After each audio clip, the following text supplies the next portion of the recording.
দারুণ হয়েছে রান্নাটা। তো এই যে দেখুন আজকে দুপুরের আমার খাবারের থালি মেন হচ্ছে এই যে এটা চিংড়ি মাছ বাটা। নমস্কার বন্ধুরা, আমি মধুস্মিতা, আমার চ্যানেলে আপনাদের আরও একবার স্বাগত জানাই। বন্ধুরা কেমন আছেন? আশা করছি সবাই ভালো আছেন, সুস্থ আছেন। তো বন্ধুরা আজকে দুপুরে খাওয়ার জন্য বানিয়ে নেব গাঁঠি কচু আলু দিয়ে চিংড়ি মাছের মাখা মাখা তরকারি একটা। আর কালকে রাত্রিবেলা ডাল সিদ্ধ করে রেখেছিলাম, মানে ডালটা সিদ্ধ করেছিলাম রাত্রে খাওয়ার জন্য, কিন্তু কেউ খায়নি, শুধু মাংস দিয়ে ভাত খেয়ে নিল আর কেউ ডালটা খেলো না। আর সিদ্ধ করে রেখেছিলাম, সাঁতলানো হয়নি, ওই জন্যই ঠান্ডা করে ফ্রিজে তুলে রেখে দিয়েছিলাম। তো আজকে আর ডাল করতে লাগবে না, ডাল সিদ্ধ আছে। আর গাঁঠি কচু দিয়ে ওই চিংড়ি মাছ দিয়ে আলু দিয়ে একটুখানি তরকারি বানাবো। আর এই যে কলমি শাক আছে, একানটি মানে দু আঁটি এনেছিল, একানটি ভেজে রেখেছিলাম, মানে ভেজে খাওয়া হয়ে গেছে। আর এই যে একানটি বেছে বুছে সব কিছু রেখেছি এখানে। আর এইটাকে আজকে একটুখানি ভাজা করে নেব। একটুখানি শাক আছে, যদি না হয় তাহলে একটা আলু দিয়ে ভাজা করব। তো বন্ধুরা শাকটা তো বাছা হয়ে আছে, শুধু খালি ধুয়ে নেব তারপরে কেটে নেব। আর এই যে দেখুন গাঁঠি কচু, তো সেদিনকে পমফ্রেট মাছের ঝোলে দিয়েছিলাম, খালি ছোট ছোট গাঁঠি কচুগুলো, তো এইগুলোকে গোটা গোটাই রেখে ওই চিংড়ি দিয়ে একটুখানি মাখা মাখা তরকারি বানিয়ে নেব। তাহলে বন্ধুরা চলুন রান্নাবান্নাগুলো শুরু করে ফেলি। আশা করছি আজকের ভিডিওটাও আপনাদের বেশ ভালো লাগবে। আর যদি ভালো লাগে তাহলে প্লিজ আমার চ্যানেলটিকে সাবস্ক্রাইব করার অনুরোধ রইল। সাবস্ক্রাইব করে আমার পাশে থাকুন আর আমাকে একটুখানি এগিয়ে যেতে সাহায্য করুন। তাহলে চলুন রান্নাবান্নাগুলো শুরু করি। তো বন্ধুরা এই যে চিংড়ি মাছটাকে ধুয়ে নিয়েছি ভালো করে, আর বাজার থেকে চিংড়ি মাছগুলোকে কেটে নিয়ে এসেছিলাম। আর এই যে দেখুন কত বড় বড় সাইজের চিংড়ি মাছ। আর চিংড়ি মাছের পিঠে যে কালো শিরা থাকে না, সেই শিরাগুলোকেও টুথপিক দিয়ে তুলে তুলে সব ফেলেছি, মানে বাড়িতে এসে। বাজারে মাসিরা তো করে দেয় না, ওগুলো সব আমাকেই বাড়িতে এসে পরিষ্কার করতে হয়েছে। যাই হোক, আবার ওইগুলো থাকলে পেটে ব্যথা করবে, ওগুলো খাওয়া উচিত নয় একদম, বাচ্চা টাচ্চারা খাবে, তাই জন্যই আমি নিজেই সব কিছু করে দিয়েছি। চলুন এরপরে চিংড়ি মাছটা একটুখানি নুন হলুদ মেখে রেখে দিই, তারপরে গিয়ে কলমি শাক কাটবো, গাঁঠি কচু ছাড়াবো, অনেক কিছু কাজ বাকি আছে, মশলা রেডি করতে হবে মানে যে এই গাঁঠি কচুর জন্য। চলুন তাহলে। আর এদিকে ভাতের জলটাও বসিয়ে রেখে দিয়েছি, আগে প্রথমে মাছটাতে একটুখানি নুন হলুদ মেখে নিই।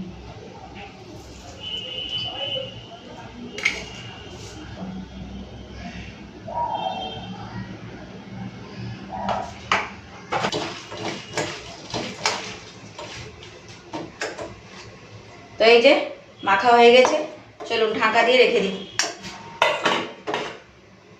তো বন্ধুরা প্রথমে কলমি শাকটা ভাজবো, তার জন্য একটুখানি আলু কেটে নিয়েছি। আর আজকে কলমি শাকটা আলু দিয়েই ভাজবো, যেহেতু শাকটা পরিমাণে কম আছে, তো এইটুকুনি হয়ে যাবে ভেজে দিলে, তাই জন্য একটুখানি আলু দিয়ে দিচ্ছি। আর এখানে রসুনও ছাড়িয়ে রেখেছি, আর এই যে শাকটাকে ধুয়ে নিয়েছি। চলুন আগে শাকটা ভাজা বসিয়ে দিই, তারপরে গাঁঠি কচু আর আলুগুলো কেটে নেব। তো বন্ধুরা তেল গরম হয়ে গেছে, এখন আলুটা ভেজে নেব।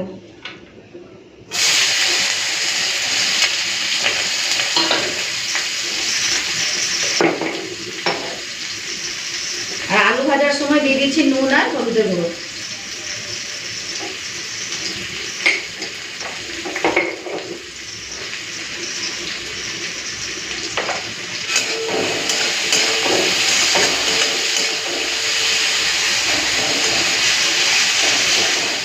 তো বন্ধুরা এই যে আলু ভাজাটা হয়ে গেছে, পুরো লাল করে ভেজে নিয়েছি। চলুন এরপর তুলে নিই। আর বেশি লাল করে ভাজবো না, তাহলে আলুগুলো সব পুড়ে যাবে।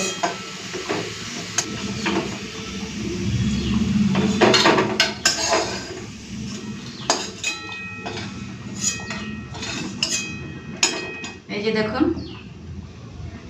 এরকম গরম গরম আলু ভাজা ভাতের সাথে খেতেও ভালো লাগে। আমি একটু কলমি শাকে দিয়ে দিচ্ছি, তাও খেতে ভালো লাগে। আপনারা একবার বানিয়ে খাবেন, কলমি শাকেও আলু ভাজা দিয়ে বানিয়ে খেলে না দারুণ লাগে খেতে।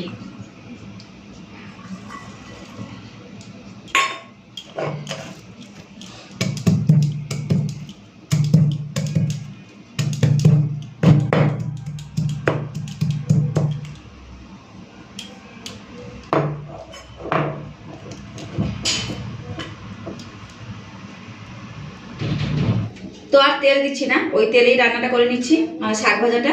আর দিচ্ছি শুকনো লঙ্কা, দুটো শুকনো লঙ্কা নিয়েছি, দিয়ে দিলাম।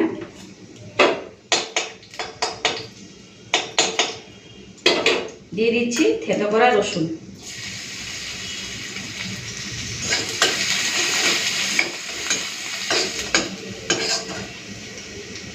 তো রসুনটা ভাজা হয়ে গেছে, এখন দিয়ে দিচ্ছি শাক।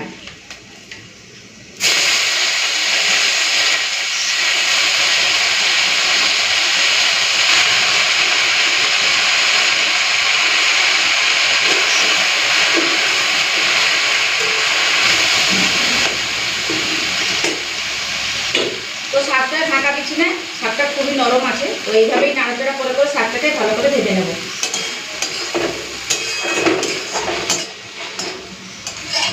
তো বন্ধুরা শাক ভাজাটা হয়ে গেছে, তো এখন দিয়ে দিচ্ছি ভেজে রাখা আলু।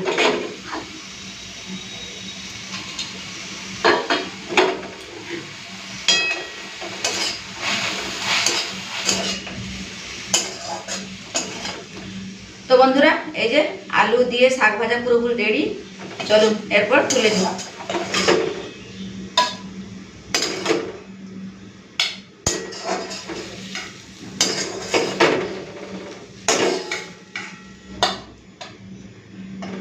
তো বন্ধুরা আলু দিয়ে কলমি শাক ভাজা পুরোপুরি রেডি, দেখুন কেমন হয়েছে, দুর্দান্ত হয়েছে শাক ভাজাটা। তো এই যে বন্ধুরা এই যে ডাল সিদ্ধ ফ্রিজ থেকে বের করে রেখে দিয়েছিলাম কিছুক্ষণের জন্য বাইরে, প্রায় আধ ঘন্টার মতো বাইরে রেখেছিলাম। চলুন এরপর এই মসুর ডালটাকে একটুখানি সাঁতলে নিই। তো এখানে সরষের তেল গরম হয়ে গেছে, এখন দিয়ে দিচ্ছি পেঁয়াজ কুচি আর চেরা কাঁচা লঙ্কা।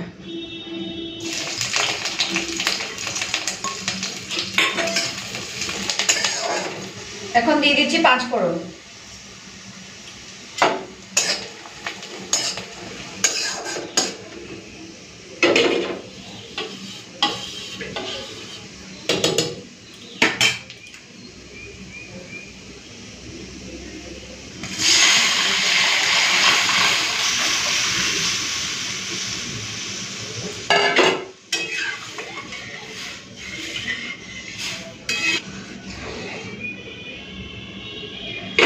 তো বন্ধুরা ডালটা হয়ে গেছে, এখন ঢেলে নিচ্ছি।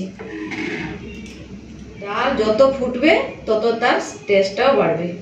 চলুন আর একটুখানি ফুটিয়ে নিচ্ছি, তারপর ঢেলে নিচ্ছি। ব্যাস হয়ে গেছে, গ্যাস বন্ধ করে দিলাম, ডালটা ঢেলে নিই।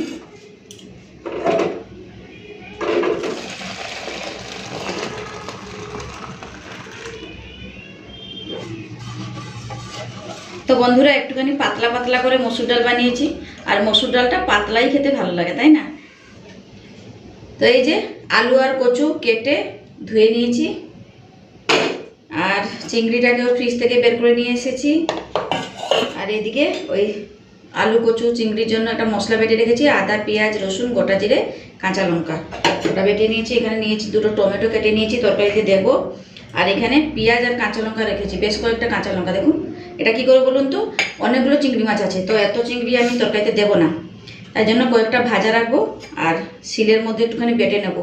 আমার বড় ছেলে আর আমি খাবো ভাতের সাথে, ভালো লাগে কিন্তু ওই চিংড়ি মাছ ভেজে পেঁয়াজ কাঁচা লঙ্কা গোটা জিরে এইসব দিয়ে বাটলে না খুব সুন্দর লাগে খেতে। তো বন্ধুরা প্রথমে চিংড়ি মাছটাকে ভেজে নিই, এগুলোকে একটুখানি সাইড করিয়ে দিলাম।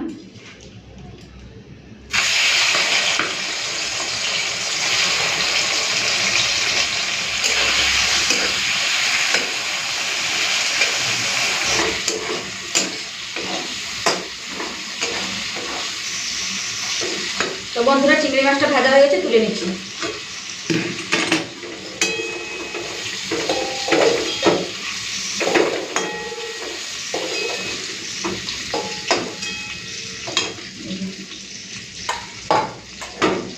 চলুন এই তেলের মধ্যেই এখন আলু কচুটাকে ভেজে নেব।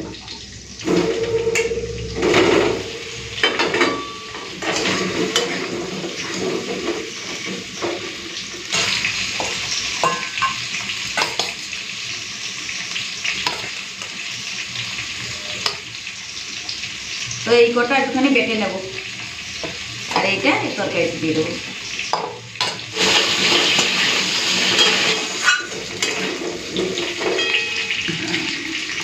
তো বন্ধুরা আলু আর কচুটা ভাজা হয়ে গেছে, এখন এই মশলা বাটাটা দিয়ে দেবো।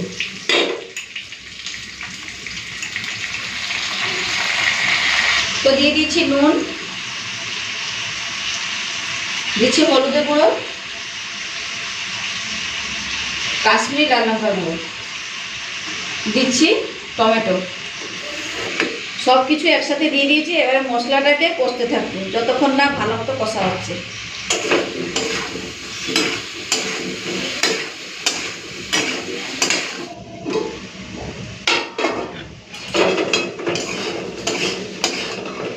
তো বন্ধুরা ঢাকা দিয়ে দিয়েই আলু কচুটাকে ভালো মতো কষে নিয়েছি। আর এখন একটুখানি জল দিচ্ছি। এই যে মশলাটা বেটেছিলাম, এখন জল আছে, এই জলটা দিচ্ছি। যত মশলা কষবেন তত কিন্তু তরকারির স্বাদও বাড়বে। একটুখানি জল দিয়ে আর একটু 2-4 মিনিট ধরে কষে নিই, হয়ে যাবে। আর চিনিটা দেওয়া হয়নি, এখন চিনিটাও দিয়ে দেবো। দিয়ে দিচ্ছি চিনি।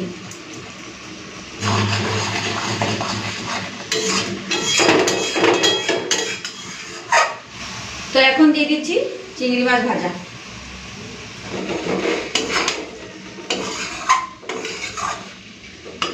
তো ভালো করে কষে নিয়েছি, এরপর দিয়ে দিচ্ছি জল।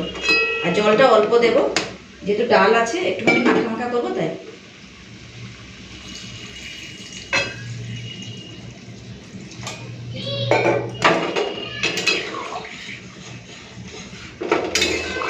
তো এদিকে তরকারি বসিয়ে দিচ্ছি। চলুন এই চিংড়ি মাছটাকে এখন বেটে নেব। যতক্ষণ এদিকে রান্না হচ্ছে ততক্ষণ আমার বাটাও হয়ে যাবে। তো এই যে একটুখানি গোটা জিরে নিয়েছি, দিয়ে দিলাম এখানে। তো এখন দিয়ে দিচ্ছি কাঁচা লঙ্কা আর পেঁয়াজ। তো প্রথমে এইগুলোকে আগে বেটে নিই, তারপরে চিংড়ি মাছটা দেব।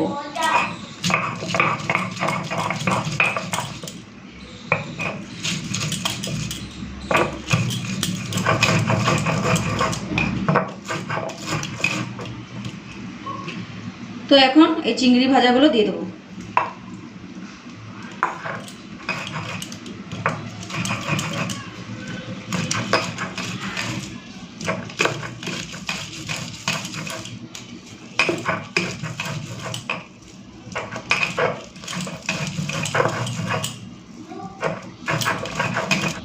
বন্ধুরা একটুখানি নুন দিয়ে দিচ্ছি।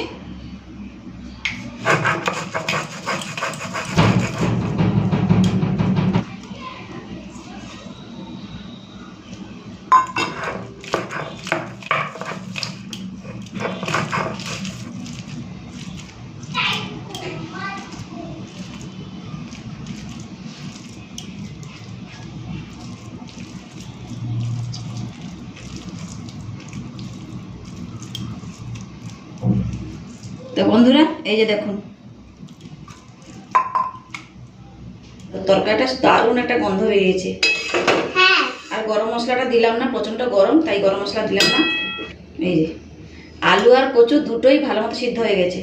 চলুন গ্যাসটা বন্ধ করে দিই, রান্না হয়ে গেছে। আর গ্রেভিটা আমি এইরকমই রেখেছি।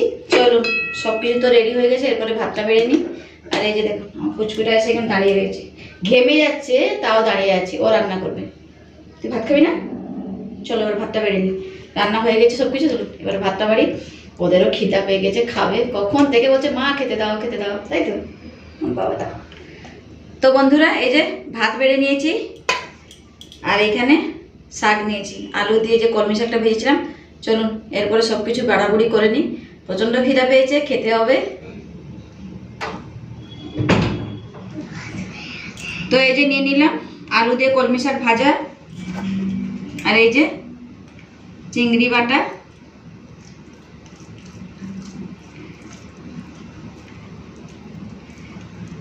দারুন। এই ভাতের উপরে একটু নিয়ে নিলাম।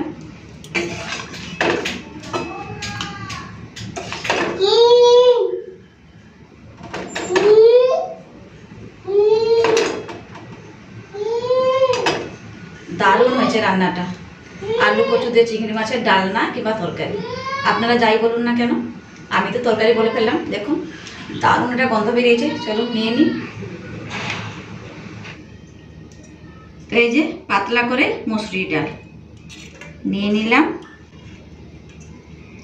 তো এই যে দেখুন আজকে দুপুরের আমার খাবারের থালি, পাতলা করে মসুরির ডাল, চিংড়ি দিয়ে আলু কচুর ডালনা, আর এখানে আছে আলু দিয়ে কলমি শাক ভাজা। তার সঙ্গে আছে খুব সুন্দর একটা রান্না, মানে বাটা চিংড়ি মাছের ভর্তা বা চিংড়ি মাছ বাটা।